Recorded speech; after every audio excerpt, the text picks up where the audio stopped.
I'm very excited about our next guest. He is going to perform some poetry for you.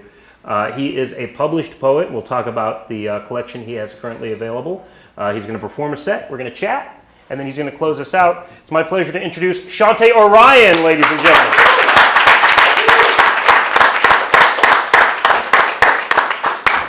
I just keep my mouth here, the gum. There's a small piece of gum, too. Hello. 66602. The Sonoran Desert is an hourglass knocked on its side. From each of the four directions, saguaros flip you off. Remember not to feed or pet squirrels without fur called scorpions. Photo radar cameras line the 101 corridor, making the Pima Freeway the world's most expensive photo booth. The monsoon sun is a billboard advertising back sweat, and the official state bird of Arizona is the ceiling fan. Half the citizens of Phoenix are transplants from Michigan, while the other half are trying to move to Portland. The afternoon breeze cauterized your ear as clerks on a smoke break prove that the sidewalk is indeed hot enough to fry a cigarette.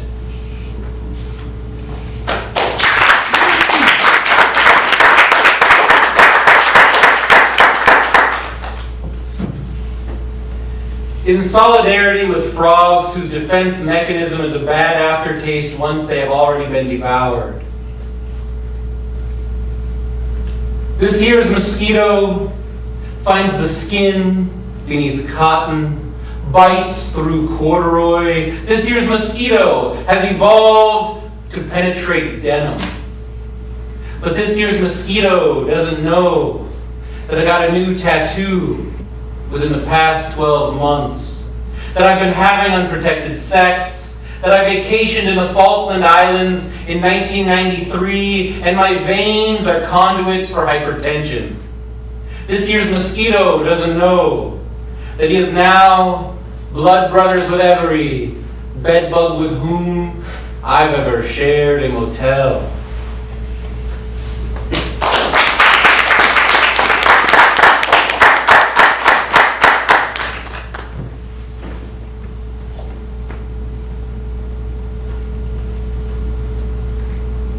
Sandwich craft. The only way to convey how long I waited for this chicken salad sandwich to arrive at my table is to keep in mind that I ordered an egg salad sandwich.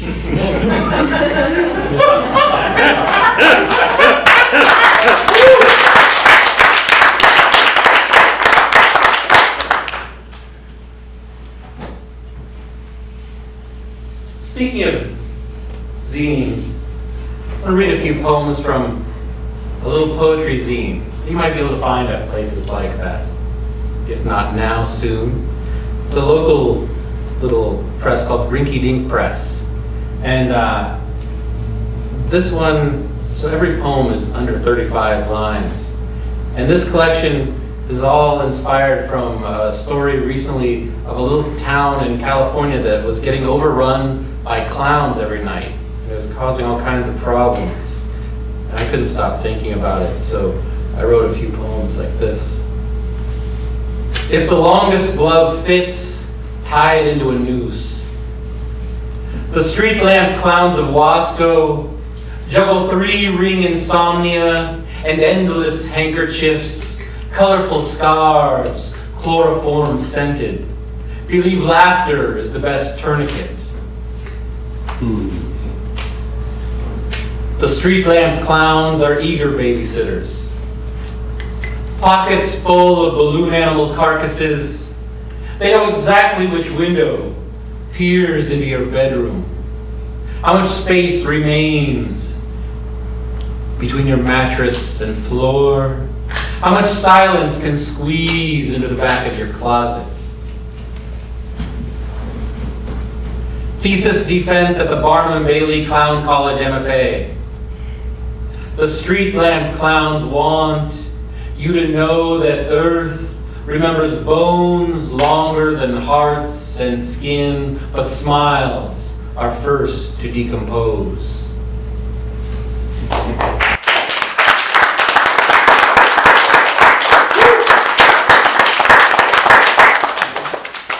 Shawnte Orion, everybody, give it up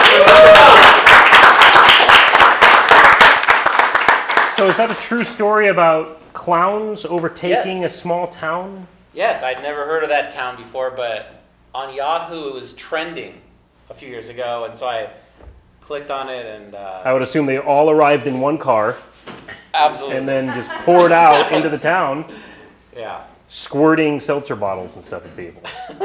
Well, I guess it started off kind of innocent. There was some guy doing an Instagram experiment. He would just show up and they would take photos, he and his wife, and people would start trying to find where he was at. But then other people started, there were copycat clowns, and some of them started to like menace the school children and carry around weapons, and it would get a little out of hand. Good grief. Clowns, huh? Clowns.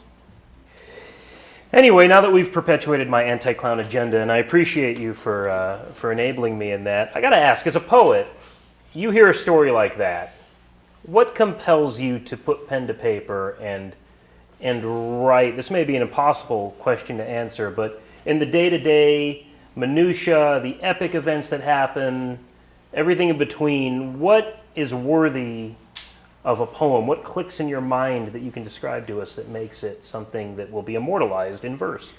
It would just have to be something that sticks in my mind for a while. So if it's something that I can't stop thinking about, then eventually I'm going to write about it. So longevity So- is in part the key, something that stays with you. Yeah. Yeah, Okay. I try to filter out, it has to be interesting to me, otherwise I'm not going to waste my time or waste anyone's time sharing it. So I don't try to chase like popular themes or something that I think will go over really well with an audience. I trust whatever is interesting to me. Maybe there'll be at least one other person that might find it interesting as well. How many times have you been halfway through one and you're like, forget it? Halfway through writing one? Yeah.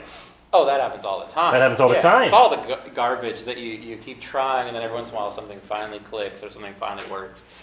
Wow, Luckily, okay. you just get to throw the other ones away. I'm Everyone sure has what to you hear them. throw away to the rest of us would be like, oh my gosh, that's an amazing piece. No. But no, not at all? No, it truly is trash. Oh, okay. Yeah. Now, you had a very unique childhood, and I wanted to talk about that briefly, if only to help describe your arc into writing and being a published poet as an inspiration for others that seek to do this. Do you mind talking about that a little bit? We could. Sure. You had a unique childhood. I understand you were a clown. You were a clown that would show up and do a small town. No, I don't know. Like, what do you mean? Unique Well, I childhood? remember you. It's normal to me.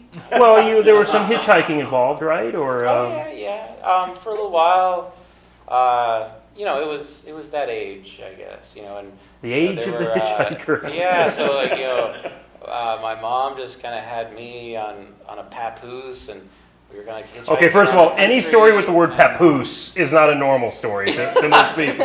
It was normal to me. Okay, So, and I understand that. I'm just saying that for a lot of us, it's compelling that you spend a significant amount of time in a papoose. Yeah, that does seem strange. Yeah. Okay. Now that you put it that way. But yeah, so we would kind of hitchhike around, and we ended up. Yeah, I started off born in Boulder, Colorado, but before the age of 5, we would spend time living up in Maine and a little cult in upstate New York, and I remember being over in Oregon for a little bit and down in Florida. And so I don't know, we traveled around a little bit. Sure. And did you guys settle at some point in your Yeah, I adolescence? think she tried to settle back here once I was old enough to start going to school. I think she wanted me to kind of have the illusion of a normal life at that point. So, yeah, that's where we ended up here because she had family here. Gotcha. And at what point did you start writing and thinking, there's something to this, I'm really enjoying this, and other people seem to be enjoying it too? It was probably coming out of high school mostly. Then just started to put a lot of my interests together, and they started just ending up on paper, and it became clear that I needed to keep doing that. And do you remember the first time you had one published? You have a couple of your books here. And Yeah, there was some little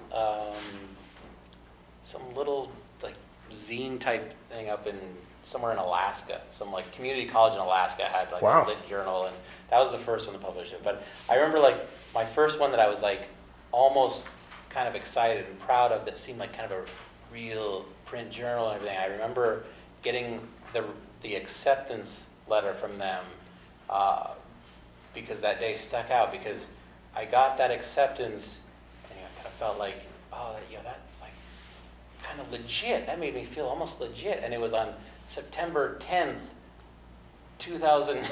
2001, So wow. then like the next day I was like, oh wow, what the heck was I excited about that for? Like how meaningless and insignificant, like, in true poetic then, so, fashion, yeah. there was something that kind of drove you back to the page, I'm Yeah, sure, it but does. at the same time put things in perspective. Yeah, definitely shifted all perspective. And so how do you go from contributing to anthologies and zines to your own published work here?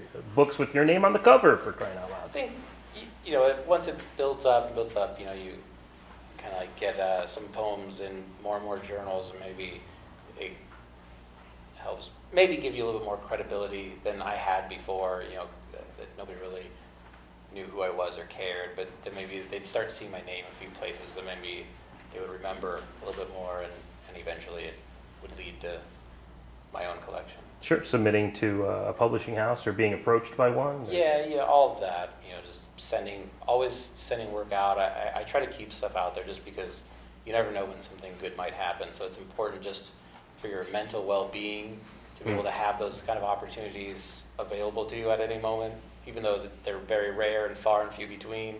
At least you have the possibility if your work's out there. Sure. You'll never succeed if you don't try, kind of a thing. Exactly. Now you read your poems in a very unique style, and that's developed over time as well. How did that voice develop, that delivery? Just seeing the way that they needed to be said, that's how they were going on in my head, and maybe influences have a lot to do with it. There were a lot of spoken word artists are influenced by a lot of people that maybe speed, velocity, volume is a big part of it. And with me, a lot of it was more like people that were very relaxed and casual and deliberate, and people like William S. Burroughs, or like singers like Mark Lanigan and people like that maybe took a little bit of time, line by line, word by word. Sure. You are the host of a poetry series here in Phoenix called Caffeine Corridor, That's right. and that started 7 It had to years be ago? almost 9, probably. I'm thinking that about 9. In Phoenix terms. That's a long time for something to That's last. a long time for any terms, I think. Well, sure, but especially when it comes to a poetry reading, That's how, true. how do you credit its longevity and success?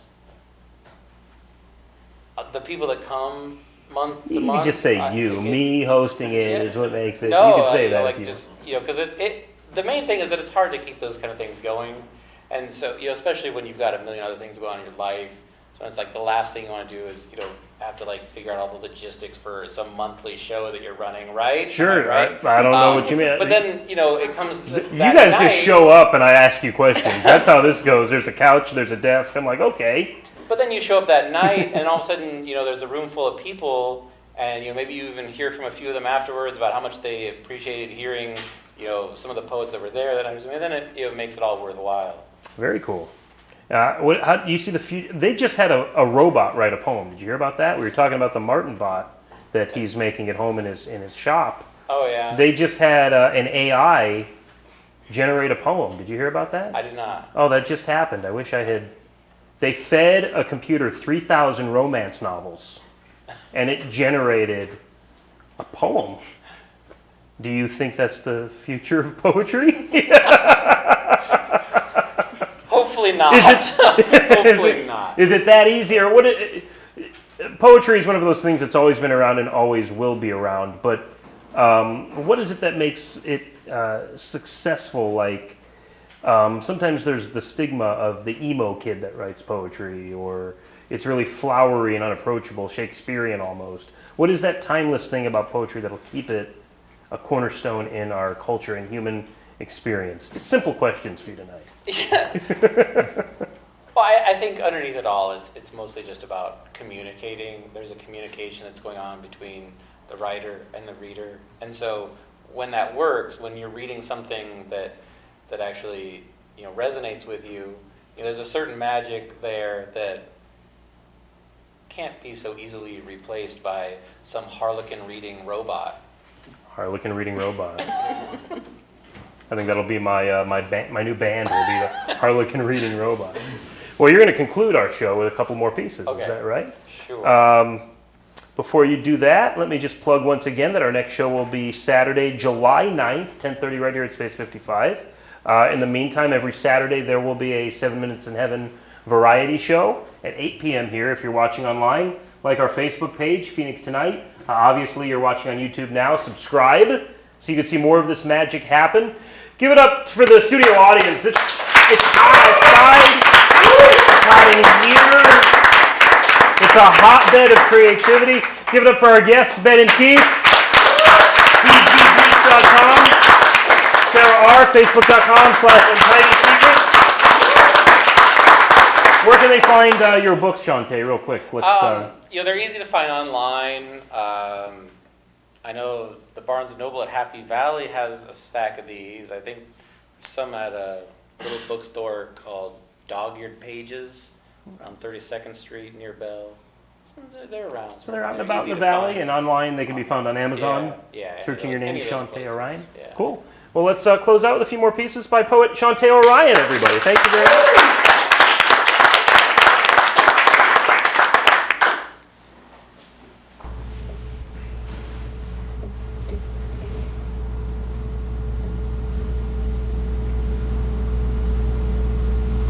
I read a poem called Mallville for Russ. With his kindergarten haircut and conspicuous plastic eyeglasses obscuring the geometry of his cheekbones through non-prescription lenses, Clark Kent is a super hipster. He grew up in Kansas, but he was born someplace else. You've probably never been there. He liked the design on his chest before it became the letter S, back when it was just symbolic. Faster than an Instagram upload, more powerful than a Thursday afternoon hangover, able to leap to conclusions in a single snark, but downplays all abilities and superpowers so you can't tell if he's underachieving. Uses supersonic hearing to listen to unsigned garage bands pitchforks never heard of. X-ray vision framed by plastic, non-prescription eyeglasses, the man of irony has a weakness for radiant minerals and a fetish for capes. Thinks Green Lantern sold out. Doesn't rely on fossil fuels. His mode of transportation leaves no carbon footprint. Built his fortress of solitude completely off-grid. Still romanticizes newsprint. Prefers steampunk technology. The man of iron alloy ignores your Skype and text message pleas for help, unless he stumbles upon a vintage phone booth.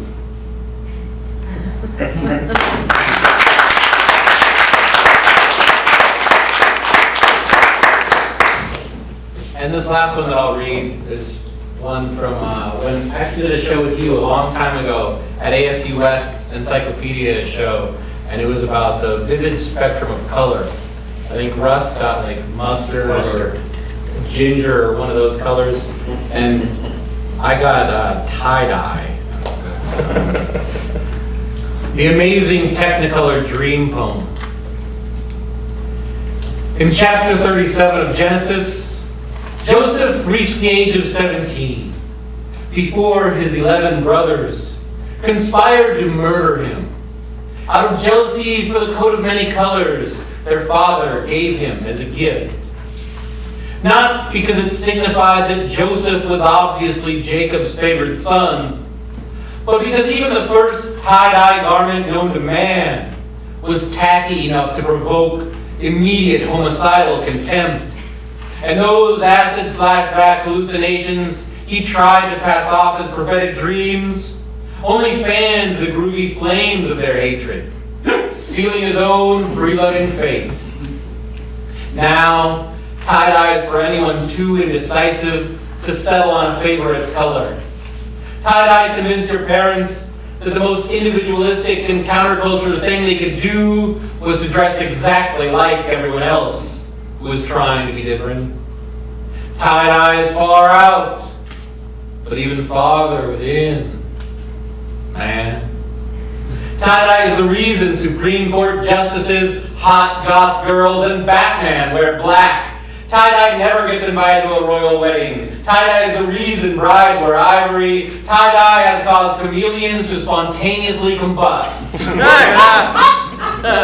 Tie-dye is responsible for high school dropouts, suddenly becoming passionate enough about the intricacies of chemistry to study and research how dye molecules form covalent bonds to cellulose-based fibers such as cotton, wool, and hemp by simply raising the pH with a little sodium carbonate. Man. Tie-dye made the Beatles tune in, made Bob Dylan plug in, made Jimi Hendrix check out. Tie-dye is the reason Johnny Cash wore black. Tie-dye is the hippie rainbow deadheads follow to find where that 9-fingered leprechaun hid his pot of pot. Tie-dye is for high school dropouts for whom running a meth lab is just way too complicated.